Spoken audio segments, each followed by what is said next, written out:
What's up guys, welcome back to the channel. I am Chris, this is WatchChris. If you are not subscribed to the channel, please consider subscribing to the channel, hitting that bell icon, and of course liking this video if you found this video useful or helpful. Today, we're taking a look at a very interesting independent brand. It was recently started in 2020, and this is their first watch. It's called the Project One. It's from a brand called Kollokium, and it has a very unique case, very unique dial, something that you have never seen before, and some amazing lume. The sapphire crystal on this watch is also pretty incredible. There's really nothing ordinary about this watch except maybe the movement and the strap. The watch we're about to look at is my own personal watch. The only reason why I have this watch is because of WatchTime 2023. While I was at WatchTime 2023, I met a gentleman by the name of Manuel Amic. He's the man who's actually responsible for reviving a few brands, one of them being Jacques Giraud, but most recently, of course, we're talking about Louis Erard. He's the person responsible for all of their collaborations that they've done recently, which are pretty amazing, specifically the ones with Alain Silberstein, which have been a huge, very popular watch for them. He's also done a few watches with Chaikin. All of these watches are limited edition, and they've really focused in on making watches that are cool, that people would want, and not just pumping out anything. So he really did turn around some really amazing brands. One of the guys that he works with on a regular basis is a designer, a gentleman by the name of Bart Nussbaumer. And he is a designer. He's actually designed watches for, again, Jacques Giraud, of course, Louis Erard. He's also worked with some independents like Peterman Bidet, a few really big names in the watch industry. And then there is a third partner to this watch brand, that is Amir Sindi. You might know him by his Instagram handle, The Horophile. So these are three guys that came together and wanted to make a watch. They didn't want to make a watch brand. What they wanted to do was make a cool watch that could be a one-off project or a number of projects. So they named this Project One.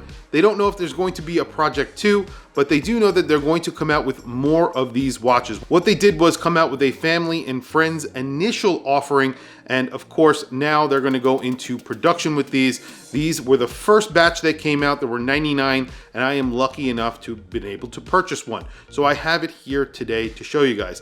And I'm going to go through the watch from top to bottom and just talk about each one of the components and why I think this is a really cool watch and why I wanted to buy it.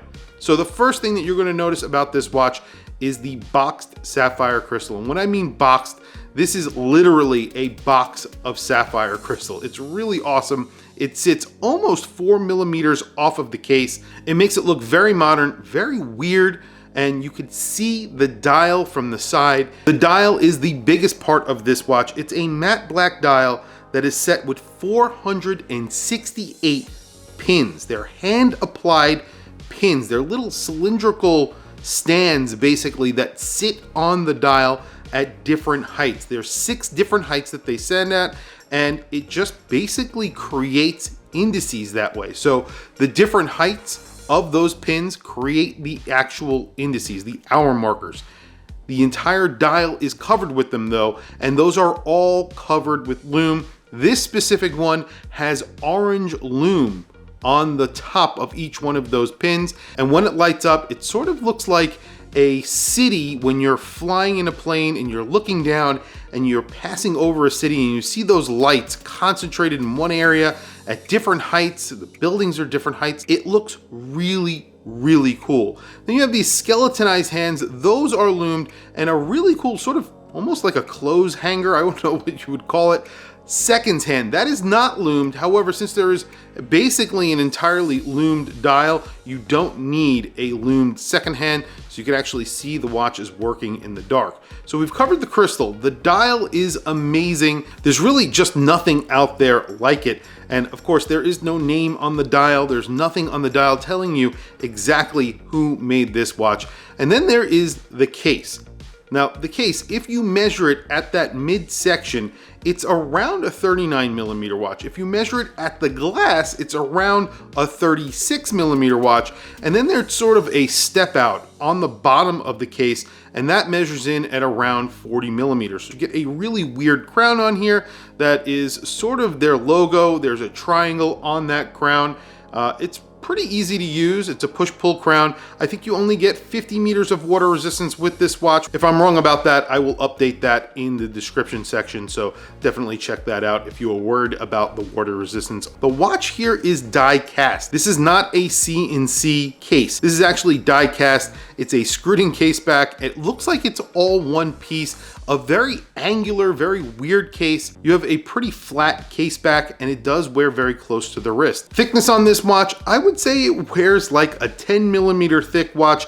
However, if you include that box sapphire crystal, it's a little over 11 millimeters thick, so around 11.5 millimeters thick, but it really isn't that thick when you have it on wrist because of that sapphire crystal. It wears a lot thinner than it actually looks.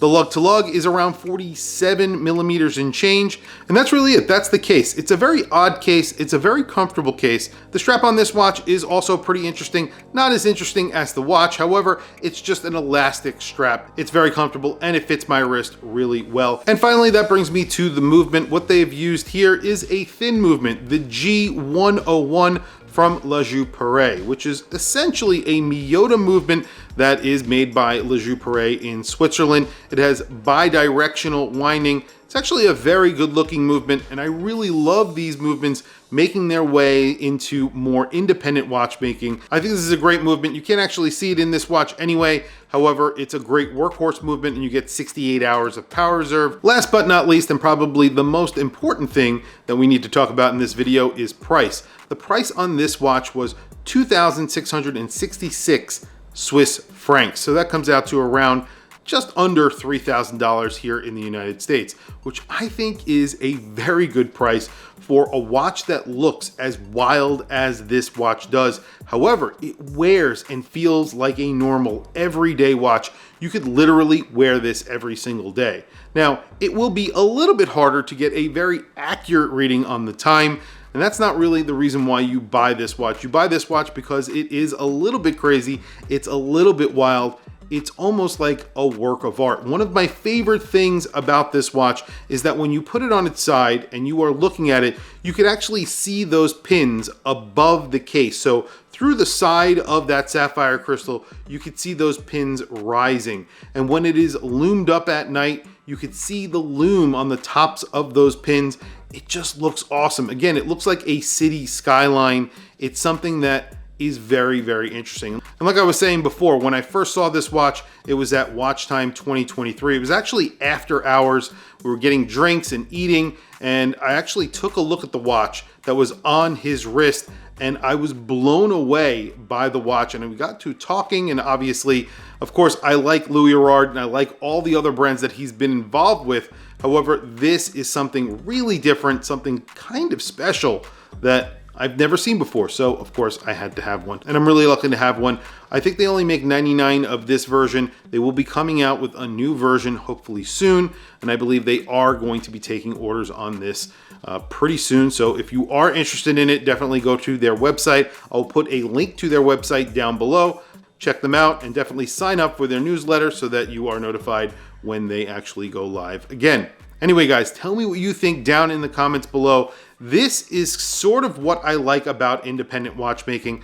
Something very different. They're thinking out of the box. There's nothing out there like this. It's just cool. Tell me what you think down in the comments. I want to hear from you guys. Please also don't forget to like, subscribe, hit that bell icon. It's super helpful for the channel, and I very much appreciate it. Anyway, guys, thank you for logging on. I'll catch you guys in the next video.